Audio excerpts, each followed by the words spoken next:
अब तक हमने सीख लिया है हमारी सीरीज़ में लाइन प्लॉट करना, सर्कल प्लॉट करना, लाइन और सर्कल की मदद से अपने पॉइंट को लोकेट करना, फिर पॉइंट्स को लोकेट करके हमारी ज़रीब लाइन की आउटलाइन बनाना, उस पर ऑफसेट लेना, लेयर्स का यूज़ करके अलग अलग लेयर्स के में ड्राइंग करना, और फिर उसके बाद एरिया नापना, पेरीमीटर नापना, एरिया का कन्वर्जन करना हेक्टेयर में, ये सब हम सीख चुके हैं।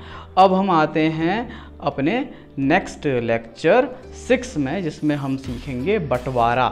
कैड में बंटवारा कैसे किया जाए, है ना। कैड में हम पहले एक प्लॉट कर लेंगे, अपने जो भी फील्ड है, जो भी खेत है, उसका हम प्लॉटिंग कर लेंगे। उसके बाद हम कैड में ही बंटवारा करेंगे कि जितना जितना एरिया जिसको देना है उतना उतना हम दे देंगे, और पता कर लेंगे कि हमें कितने कितने मीटर पर किस पॉइंट से चलना है ताकि वो रिक्वायर्ड एरिया उसको मिल जाए। तो सबसे पहले हम यहाँ प्लॉटिंग कर लेते हैं। तो सबसे पहले हमें कुछ बेसिक चीज़ें सीखनी होंगी। जैसे अगर मान लीजिए शेप ऑफ जो हमारा सर्वेड एरिया है वो ट्राइंगुलर है, मान लीजिए, है ना, इस तरह का ट्राइंगुलर है, और वहाँ पर हमसे बोला जाता है कि इस खेत को आप जो है 2 बराबर हिस्सों में बांटिए।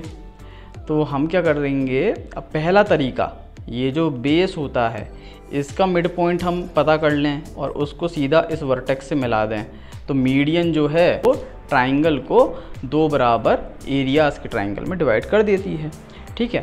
अब सेकंड जो रिक्वायरमेंट है वो ये है कि हमें इस तरह से नहीं बांटना है, हमें जो खेत है, लैंड है, उसको इस तरह मतलब वर्टिकली में बांटना है। मान लीजिए इस तरह से कि एक एरिया ये हो और एक एरिया ये हो जाए, क्योंकि रोड जो है वो यहाँ से जा रही है या यहाँ से रोड जा रही है, तो दोनों भाई इस पर अपना अपना चाहते हैं एरिया, है ना, बंटवारा।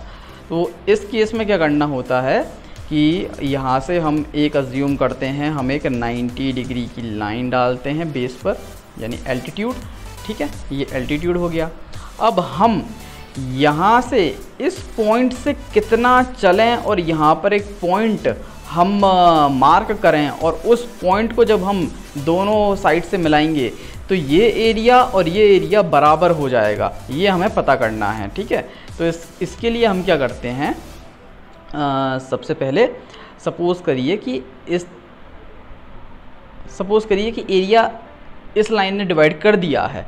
ठीक है। तो मैथमेटिकली क्या होगा कि ये जो ऊपर का एरिया है ये सपोज़ करिए A0 है। ठीक है। और जो टोटल एरिया था वो था A।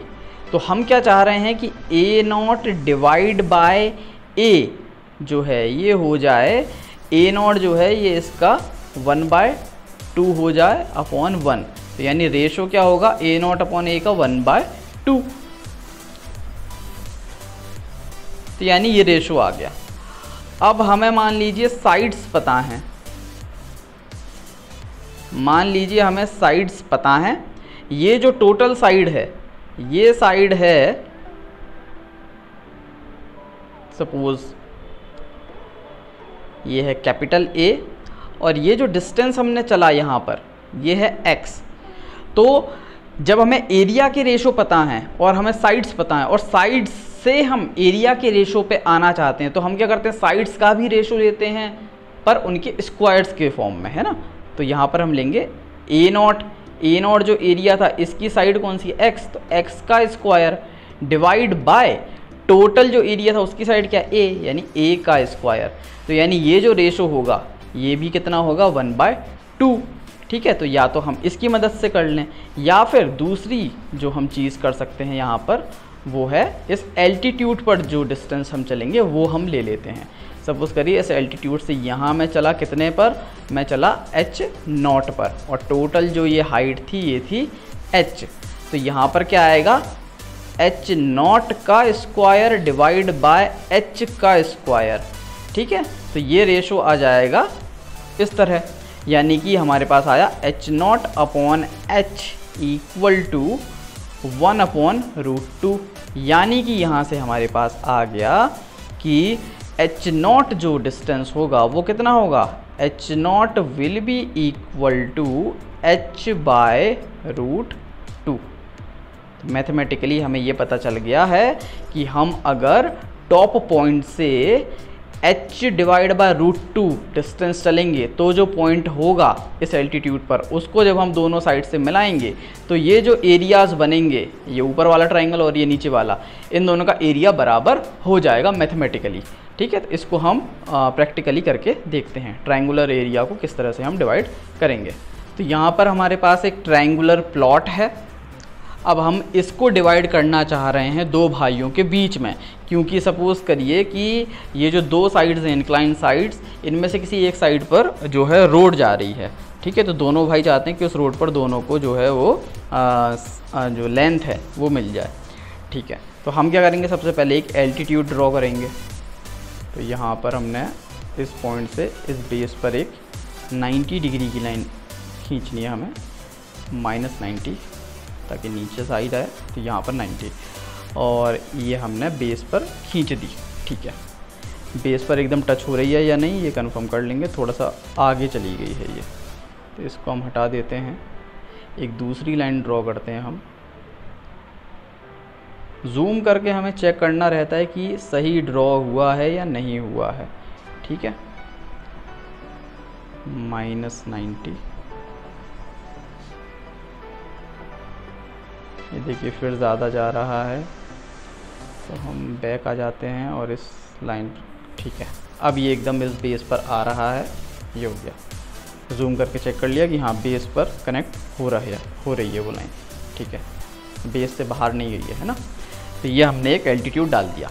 अब इस एल्टीट्यूड पर हम इस वर्टेक्स, टॉप वर्टेक्स से कितना डिस्टेंस चलें और एक हॉरिजॉन्टल लाइन खींचें ताकि ये ट्रायंगुलर एरिया दो बराबर एरियाज़ में बढ़ जाए। तो वो हम पता करेंगे। सबसे पहले इस लाइन की जो एल्टीट्यूड है इसकी लेंथ पता करेंगे, 91.1314।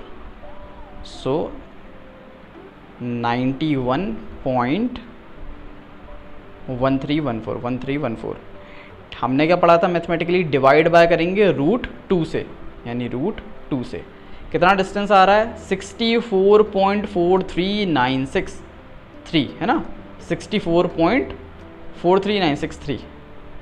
सो 64 पॉइंट, यहाँ हम इस लाइन पर अब डिस्टेंस चलेंगे, लाइन पर आए, top vertex confirm, full length ये आ गई। अब कितना डिस्टेंस हमें चलना था, 64.4396, 64.4396 309 एग्जैक्टली यहाँ आ गए हम। अब इस पॉइंट पर हमें एक हॉरिजॉन्टल लाइन इस साइड पे कनेक्ट करनी है, ये की हमने। ओके, सिमिलरली इसी पॉइंट को सिलेक्ट किया हमने, वही पॉइंट सिलेक्टेड है या नहीं जूम करके और देख लिया, हाँ वही पॉइंट सिलेक्टेड है। और फिर हमने इस साइड पर भी एक लाइन प्लॉट कर दी एकदम 180 की। ठीक है, ठीक। अब ये जो ऊपर का एरिया है और ये जो नीचे का ट्रेपेजियम शेप का एरिया, ये दोनों बराबर होने चाहिए। मैथमेटिकली चेक कर लेते हैं। एरिया पे गए, पहला point confirm, second point confirm, third point confirm, यही एरिया है। हाँ, एरिया आ रहा है 2460.55। अब नीचे वाले का देख लेते हैं हम। पहला पॉइंट कंफर्म, दूसरा पॉइंट गलत हो गया, बैक गए, second point confirm, third point confirm, fourth point confirm. 2460 वो 55 था, ये 54 है, हल्का सा एरर है बट ठीक है। तो मैथमेटिकली इस तरह से हम ट्रायंगुलर शेप के जो प्लॉट्स हैं, जो लैंड पीस पार्सल्स हैं, उनको डिवाइड कर सकते हैं दो बराबर इक्वल पार्ट्स में, है ना। तो इस तरह से हम कर सकते हैं। अगर 3 में करना होता डिवाइड तो हम फिर मैथमेटिकली देखते इस तरह से रेशो बनाकर। तो ये 2 वाला है। सो ये लेसन था ट्रायंगुलर शेप के लैंड पीस को 2 बराबर हिस्सों में बांटने के लिए। सो यहाँ पर ये लेसन पूरा होता है।